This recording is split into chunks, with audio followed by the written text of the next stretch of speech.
Proportional Response, Book 1. Chapter 10, Part 1, The Halls of Power.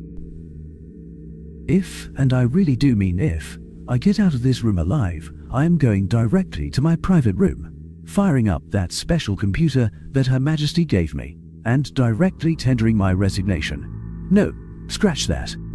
I am putting my official resignation on a piece of paper and sending it on the slowest transport I can find back to Lornal.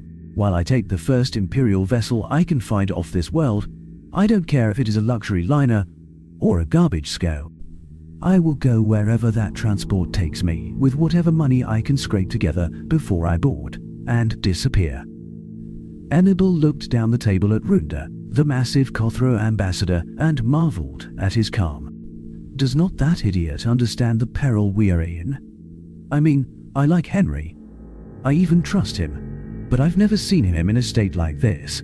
If a Zoltan got this angry, his eyes would be glowing red so bright, they'd light the room. Hell, even one of my own kind would be reaching for a weapon. How is he so calm? Enable looked down the other end of the table and marveled. Henry sat there, outwardly displaying very little in the way of his agitation, but Enable knew his friend well and could read the signs.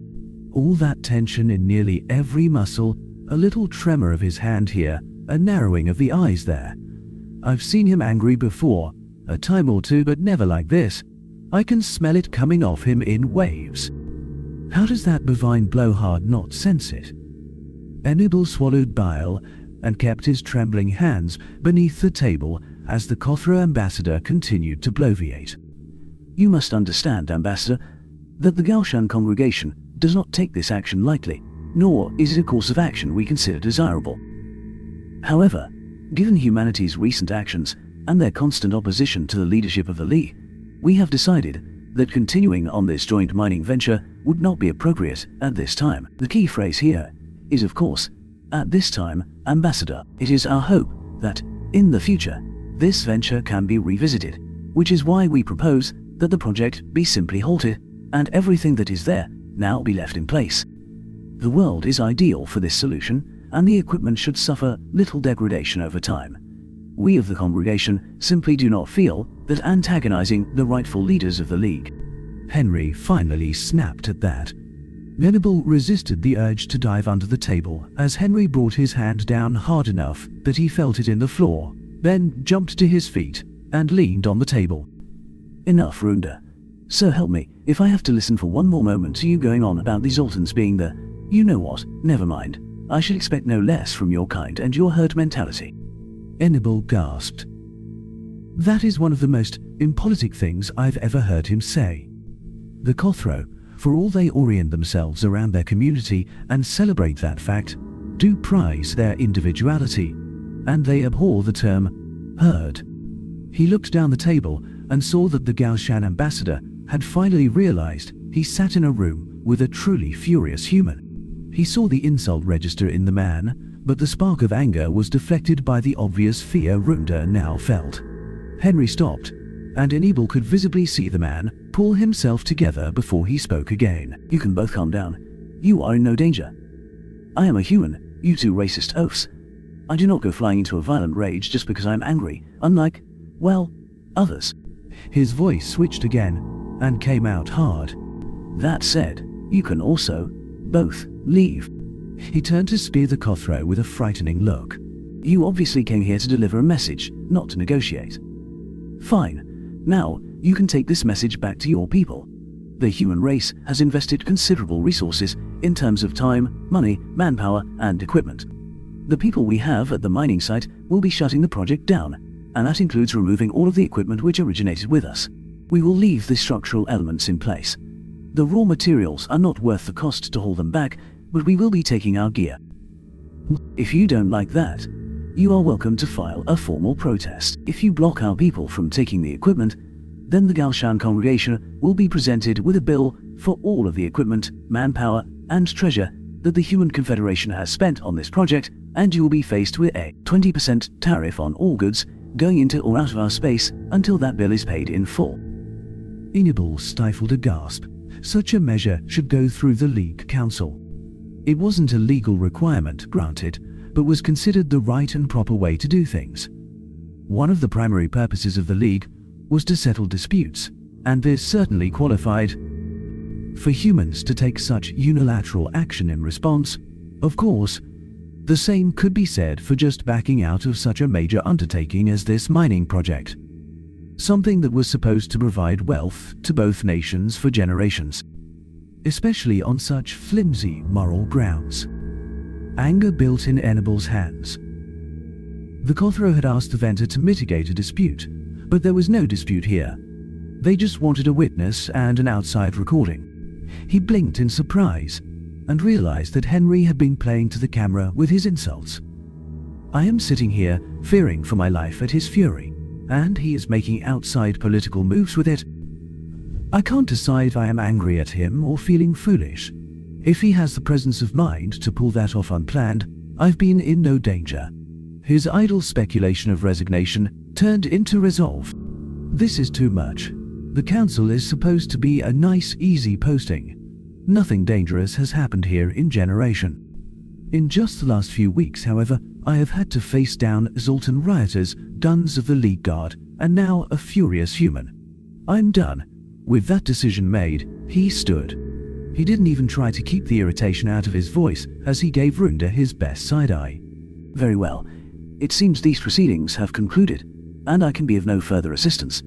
Thank you for your time, Ambassador Archer. I regret that the Faltheran Empire was not able to facilitate a more equitable outcome for all concerned, but, as you said, it appears that everyone has made their decisions already. With that, he bowed to both ambassadors and turned to leave. He heard Ambassador Runda scramble out of his seat as the man realized that he was about to be left alone with a human he'd just provoked to fury. The Kothro made haste towards the exit from the human embassy, and Enable measured his pace to let the large man pass him. Runda rushed out the door and did not slow as he moved down the hall. The man obviously wanted to break into a run, but managed to hold himself to a very brisk walk. When he reached the door himself, Enable shut off his recorder and turned to check on Henry, only to find that the man had already left. I'd expected him to slam the door on the way out. Enable kept a measured but fast pace back to the embassy. He did not slow when he arrived, and waved off the questions of his aides with a shake of his head. Several secretaries tried to flag him down as he hurried through the embassy, but he just kept moving. When he arrived at his quarters, two of them were following and trying desperately to get his attention by doing everything short of reaching out and physically grabbing his arm. He hurried through the door, shut it firmly behind him, and locked it. He felt sure one of them almost stuck his hand in the door, then realized he might get broken fingers for his trouble.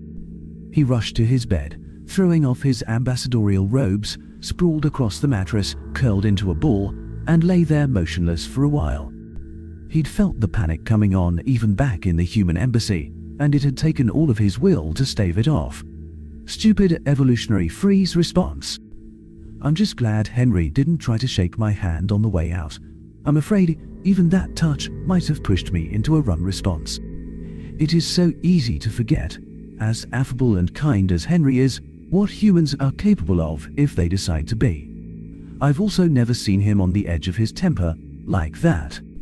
I never want to again either, but I fear it will happen in the coming crisis. I can't take it, I just can't. He lay there repeating that line to himself like a mantra. He didn't know how long he lay there, but he knew what he had to do when he got up.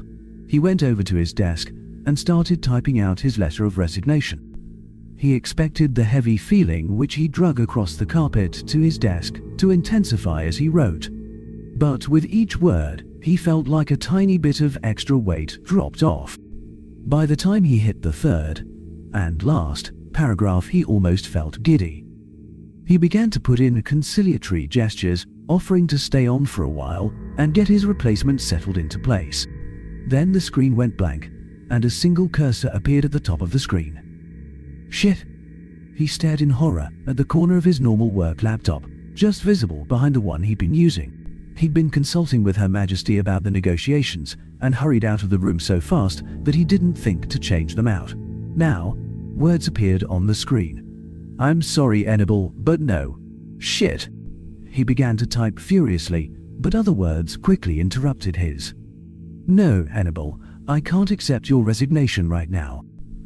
You have developed a special bond with the head of the human efforts, and make no mistake, that man sits at the middle of everything they are doing. He is much more than a mere ambassador. No, I need you to stay where you are. I do owe you a sincere apology though. So here it is. I apologize for not sending you the help that you need sooner. I should have, and anything I say to try to alleviate my error would be excused. Suffice it to say that even I am not infallible. I don't apologize often, enjoy it. So, I am going to send you help, specifically my older brother. He is not going to officially take over for you as ambassador, but he is still a Grand Duke and can speak with my full authority. Hannibal stared at the screen, dumbfounded. He knew that Her Majesty wasn't the oldest of her siblings. Monarchs were chosen from the royal family by a very complicated process involving aptitude, temperament, cognitive, and a myriad of other tests, as well as a willingness to serve and acceptance by the House of Nobles. I know the rumors about Duke Fearadhach, of course, that he was offered the throne but didn't want it. But no one was ever told this officially, or given any reason why he didn't take the throne as everyone expected. Why? The words started across the screen. You probably are trying to find a delicate way to ask indelicate questions, so I will spare you the trouble. Yes, my brother could have had the throne. In fact, it threw father into a rage for over a week when he turned it down and insisted it be passed to me. That much you likely know. What you don't know is that father refused to speak to him for nearly a year. At first, this made my brother depressed, and then angry. I consider the day I got those two to finally make up to be my first great diplomatic victory. The other thing you don't know, which has been the source of more wild speculation and rumor than anything I have seen in my life, or had until the humans crashed onto the galactic stage, are his reasons for refusing the throne. Let me be very clear here. What I am about to tell you is highly privileged and personal information. If you speak a word of it to anyone, including Henry or members of your own family, without mine or Kasler's explicit consent, I will be deeply and personally offended. That said, most of my brother's reasons are none of your damned business unless he decides to make them otherwise. You know, it felt kind of good to say that. For much of my early reign, I would have needed to tell you more than I am. Guys, freedom in the fact that I don't need to go into more of this.